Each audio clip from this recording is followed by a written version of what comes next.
What is going on, everybody? Welcome back to a brand new episode of the Pursuit of Progress podcast. As always, I'm Adam here with my co-host, Benjamin Adams, and we're doing one today off the cuff. We don't have a whole lot specifically planned to talk about other than probably the biggest topic right now in Denver, Colorado, as well as really the entire United States as we head into the summertime here in 2026. And that is, it starts with the letter A, and it is not my name. It's not Ben's last name. It's the name affordability. And affordability is something that is on the top of everybody's mind. It's on the top of every article that you read, newspaper, anywhere you look today. It's all about affordability.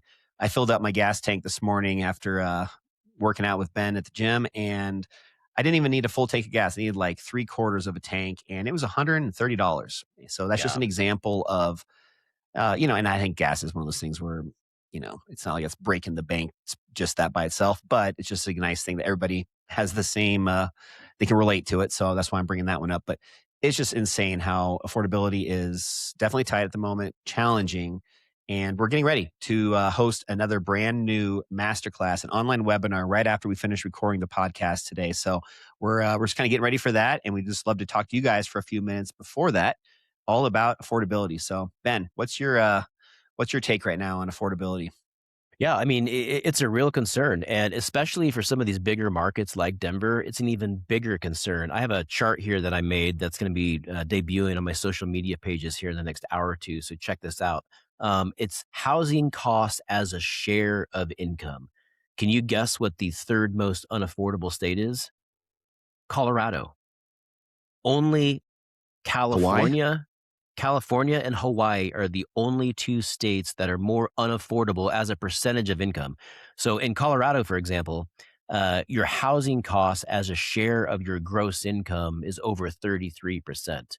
And that's not your net income, which is very, very different. That's going to be off of your gross income. So your net income is going to be even higher than that. The only two states that are ahead are California and Hawaii. So affordability is a really, really big concern right now.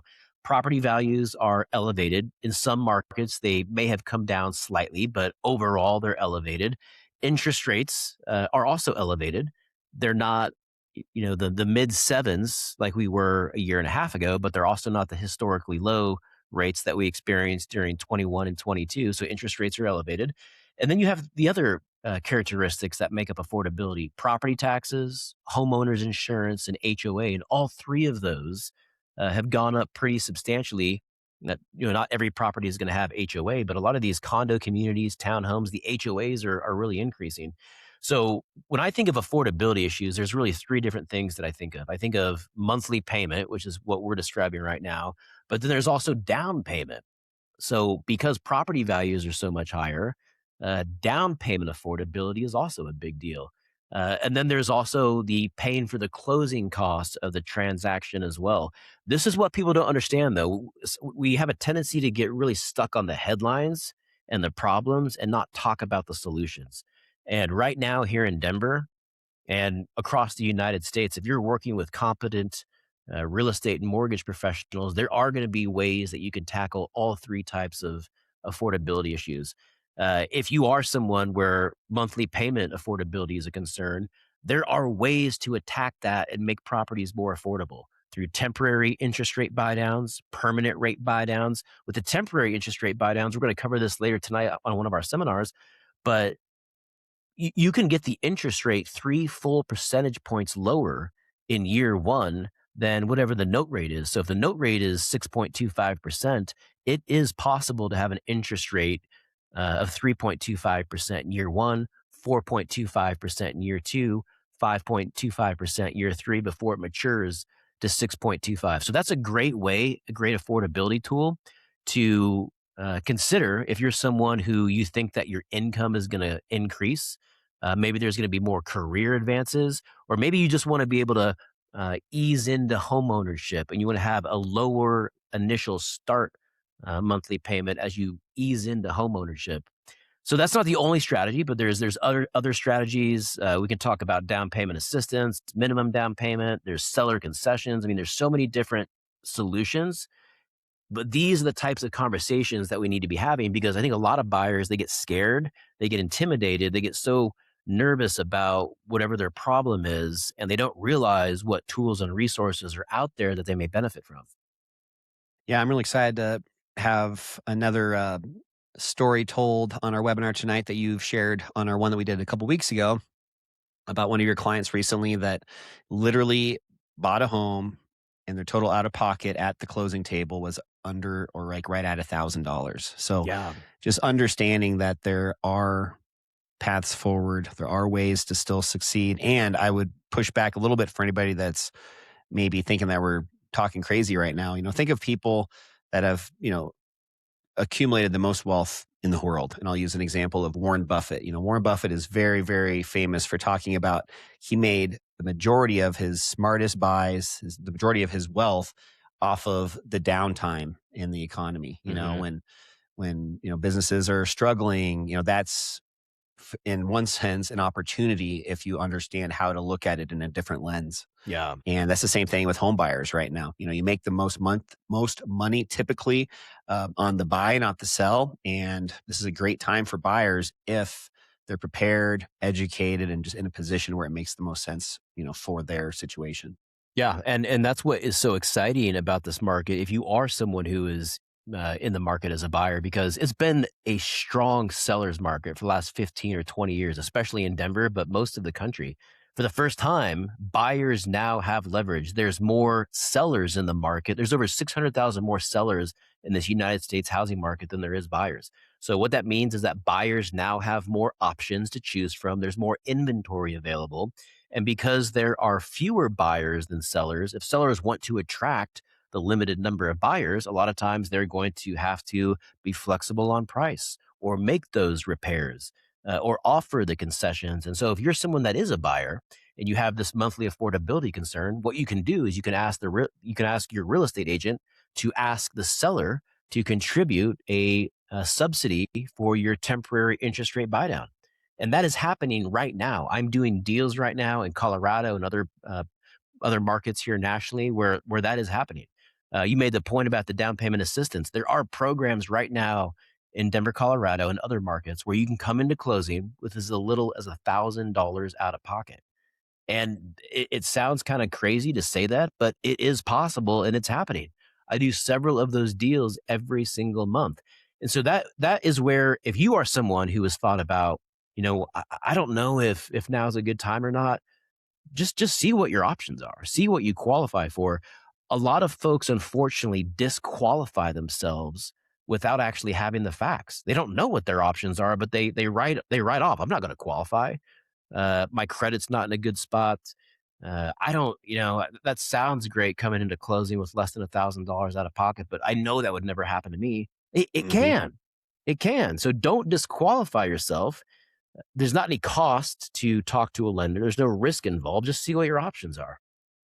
Yeah, don't let the news, don't let your opinionated aunt or your parents or your friends, whoever it may be, don't let them discount the opportunities that are out there right now just because other people in the majority of the world are a little bit more pessimistic than optimistic. A lot of people are, a little bit more on the survival mindset at the moment. And yes, I agree with that in some ways, but, make that decision for yourself, because everybody is in their own unique scenario here. And man, there are some awesome, awesome opportunities if, you're a qualified buyer and it makes sense for you to take action.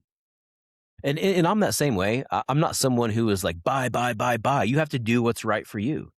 And in the short term, in some cases, it can make more sense to rent.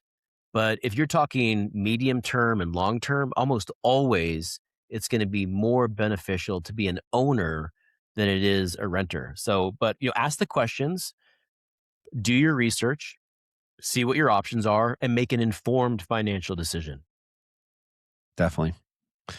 Yep, it's gonna be something that's not going away anytime soon either, unfortunately. I think, what we thought was gonna be, 2026 where we were gonna see rates continuing to go lower and lower and just kinda get back into a more balanced market. It's unfortunately not the case, with the stuff going on in the world, Iran, the war, a lot of just things that are out of our control that have Yeah. really kinda delayed, some of the changes that we were expecting before. So, don't necessarily just, wait and wait and wait and just, assume that there's going to be this perfect opportunity in the future. The perfect opportunity exists when you really do have a thorough understanding of, what makes the most sense. And I guarantee you, there's a lot of people out there right now that are making great deals, great, steps forward in their financial growth right now. Yeah, and that's why you have to have a plan and a vision for yourself, because when you have that plan, you have a strategy, you have a blueprint of what you're going to do, how you're going to do it, and it's going to give you an objective every month. It's going to allow for discipline. It's going to give you the ability to say no to things that don't align with what that plan is. But you're right. Right now, I don't think this market. We've been in a kind of a choppy market. The waters have been very choppy for the last 4 years. I remember people saying in 2022, rates are going to be coming down. It's just, we're 6 months away. 23, 24, 25, 26, and I don't see any light at the end of the tunnel. If you're asking me what my personal opinion is, what's interesting is that the stock market is at an all-time high while consumer confidence is at an all-time low. And then you have all these political, geopolitical world events, these other things that are happening. Inflation's a concern. And so it's just unlikely that rates are going to be coming down to anywhere near what they were uh, earlier this decade. So what that means is that you're going to have to strategize and you're going to have to accept it, but put that plan together and really understand what those options are. Because you guys, one of the best mottos about real estate is don't wait to buy real estate and wait. And for the people out there that are letting the media, the negativity, the fear, take over their entire decision making abilities, those are the ones that are going to 10 years from now be saying, man, I wish I would have bought, 10 years ago, and they're still renting. And instead of Yeah. having average net worth of a homeowner of, 350, $400,000, they're a renter, and that net worth is averaging about, I think it's like five to $10,000. Maybe even It's a less than that. huge Yeah. difference. Maybe less than that. Yeah. Yeah. And you had a great quote there. Here's mine. Don't it's not timing the market, it's time in the market. Mm. And so that's always my thing. Like if you know that you're going to become a homeowner in the next year or two, or if that's a goal of yours, then you want to become a homeowner now, today.